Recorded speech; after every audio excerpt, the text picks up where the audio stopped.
Bienvenue dans cette vidéo sur le thème 2 du programme de terminale AGGSP, faire la guerre, faire la paix, forme de conflit et mode de résolution. Dans l'axe 1, la dimension politique de la guerre, des conflits interétatiques aux enjeux transnationaux. Nous allons aborder le cours 3, les transformations de la guerre depuis 1945. Alors comment se transforme la manière de penser et de faire la guerre depuis la Seconde Guerre mondiale? D'abord, il faut dire que la Seconde Guerre mondiale est une rupture dans la manière de penser et de faire la guerre. Le bilan et les horreurs commises sont telles que le pacifisme s'impose dans de nombreuses sociétés. En Europe, par exemple, avec le mot d'ordre "plus jamais ça" et la construction de l'Europe politique. La possession de l'arme atomique modifie la stratégie avec la dissuasion et l'absence de conflit frontal entre les grandes puissances durant la guerre froide, donc les États-Unis et l'Union soviétique. Donc d'abord, depuis 1945, des guerres étatiques moins nombreuses dans le contexte de la guerre froide. Raymond Aron, dans une célèbre formule, décrit la situation de la guerre froide ainsi: paix impossible, guerre improbable, entre les deux superpuissances américaines et soviétiques. En effet, il n'y a pas d'affrontement direct entre les pays membres des deux blocs. Cependant, les deux puissances se livrent à des interventions indirectes, au Vietnam pour les États-Unis entre 1964 et 1973, et entre 1979 et 1989 en Afghanistan pour les soviétiques. Cela fait dire à de nombreux penseurs que la théorie de Clausewitz est alors obsolète. Mais il faut relativiser cette opinion, car on dénombre tout de même une quinzaine de conflits interétatiques durant la guerre froide. La guerre de Corée entre 1950 et 1953, les guerres israélo-arabes en 1948, 1956, 67 et 73, ou encore la guerre Iran-Irak entre 1980 et 1988. Le nucléaire n'empêche donc pas les affrontements, les guerres classiques et les duels entre États. À côté de ces guerres classiques persistantes se multiplient des guérillas et des guerres irrégulières qui remettent en question le modèle de Clausewitz, qui se base surtout sur des affrontements interétatiques. En effet, pour lui, la petite guerre est temporaire en attendant une intervention d'une armée classique pour résoudre le conflit. Ces conflits, ces guerres irrégulières peuvent prendre la forme de guerres révolutionnaires, comme en Chine, avec la guérilla menée par Mao Zedong, lui-même grand lecteur de Clausewitz, ou encore la guérilla Viet Cong au Vietnam contre les Américains. Alors grand 2, la multiplication des guerres irrégulières depuis la fin de la guerre froide. Donc, depuis la fin de la guerre froide, les conflits interétatiques ont fortement diminué, alors que les conflits intra-étatiques se sont multipliés.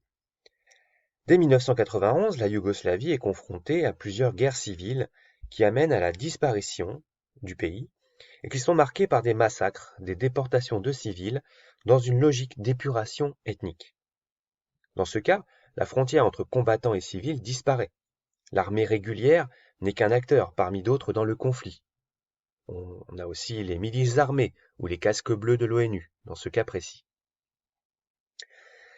Signe de cette évolution, entre 2002 et 2011, on dénombre 73 conflits avec en moyenne 20 000 morts par an. Et parmi ces 73 conflits, seulement 4 conflits interétatiques, donc entre deux États. Ainsi, on peut prendre ces 4 conflits, c'est entre l'Inde et le Pakistan, les États-Unis et l'Irak, Djibouti et l'Érythrée, ou le Cambodge et la Thaïlande. De plus, avec l'effondrement de l'Irak et de la Libye, et la guerre civile en série, on assiste à la multiplication des foyers de conflits avec des acteurs très divers et souvent transnationaux. Ces guerres irrégulières sont à la fois des guerres sans front et sans frontières. Elles n'opposent pas des armées régulières entre elles, et il n'existe plus de respect du traditionnel droit de la guerre qui protège prisonniers et civils. On peut donc dire que cet aspect du modèle de Clausewitz, c'est-à-dire le duel entre les États très codifié par la politique, est en partie dépassé à l'échelle mondiale, même s'il évoque, Clausewitz, les guérillas comme mode d'action ponctuel dans son ouvrage.